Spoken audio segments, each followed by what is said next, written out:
ఈరోజు తాడేపల్లిగూడెం నియోజకవర్గ కార్యకర్తలు, నాయకులతో సమావేశం సందర్భంగా మాజీ ముఖ్యమంత్రి, వైసీపీ అధినేత వైఎస్ జగన్మోహన్ రెడ్డి గారు మరోసారి తాను ప్రతిపాదించిన రాజధాని కోసం ప్లాన్ బి మావిగాన్ గురించి మరికొన్ని కీలక వ్యాఖ్యలు చేశారు.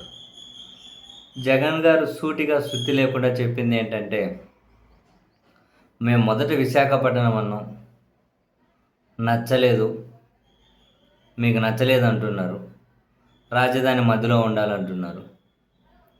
మరి అటువంటప్పుడు అమరావతిలోకి వెళ్ళి రూట్ స్థాయి నుంచి కట్టే బదులు మొదట 50,000 ఎకరాలకే మీరు చెప్పినట్టు 1,00,000 కోట్లు ఖర్చు పెట్టి, ఇప్పుడు మీరు మళ్ళీ అదనంగా 50,000 ఎకరాలంటే దానికి మరో 1,00,000 కోట్లు, అంటే 2,00,000 కోట్లు ఖర్చు పెట్టి అక్కడ బిల్డింగులు కట్టే బదులు కట్టినా అది సక్సెస్ అవుతుందో లేదో ఎవరికి తెలుసు.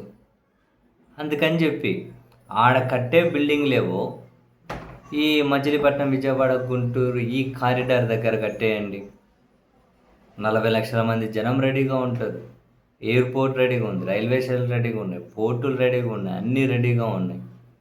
రాజధాని రెడీ అయిపోతుంది. బ్రహ్మాండమైనటువంటి డెవలప్మెంట్ సాధ్యం. అమరావతిలో పెట్టేదాంతో 10% కదా ఇక్కడ ఖర్చు అయ్యేది అని జగన్మోహన్ రెడ్డి గారు చెబుతూ, కానీ వాళ్ళు ఈ పని ఎందుకు చేయడం లేదు అంటే,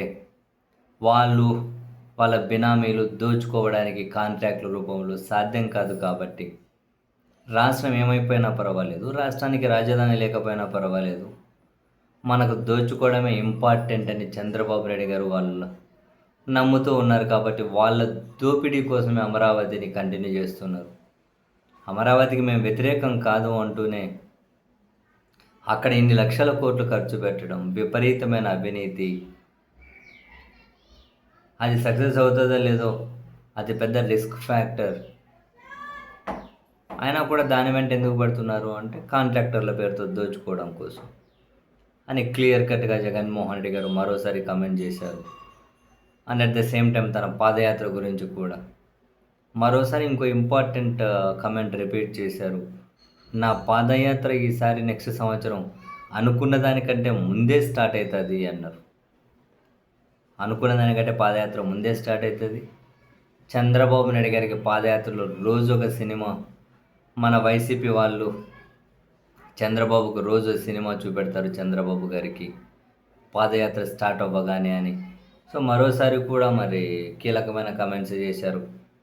అండ్ వారాంతపు పలుకులు ఆయన రాసిన రోత చెత్త పలుకులను ఉటంకించుకుంటూ, మహిళలంటే వాళ్ళకు ఎప్పటికీ కూడా గౌరవం ఉండదు, ఏమాత్రం రెస్పెక్ట్ ఉండదు, మహిళల గురించి ఎంత నీచంగా మాట్లాడతారో అటువంటి వాళ్ళకు మద్దతు ఇచ్చుకుంటూ పోతారు.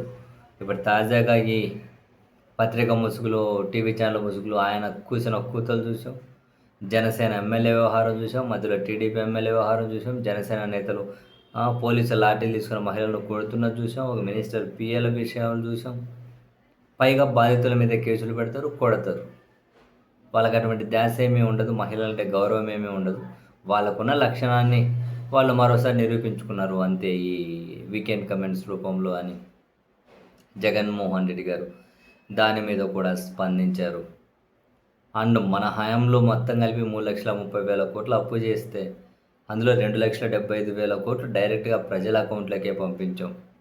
కానీ ఇక్కడ ప్రభుత్వం ఇచ్చిన హామీల అమలు లేదు, మన పథకాల దిక్కు లేదు, రాష్ట్రానికి ఆదాయం లేదు. కానీ లక్షల కోట్ల అప్పులు అయితే 23 నెలల్లో 3.5 లక్షల కోట్ల అప్పు చేసేశారు. ఏం చేస్తున్నారో తెలియడం లేదు అని జగన్మోహన్ రెడ్డి గారు అయితే కామెంట్ చేశారు. నెక్స్ట్ గట్టిగా సంవత్సరం కష్టపడితే పాదయాత్ర స్టార్ట్ అయిపోతుంది. ఆ తర్వాత నెక్స్ట్ ఇంకో సంవత్సరం కళ్ళు మూసుకుంటే ఎలక్షన్స్ వచ్చేస్తే మనమే అధికారంలోకి వస్తాం.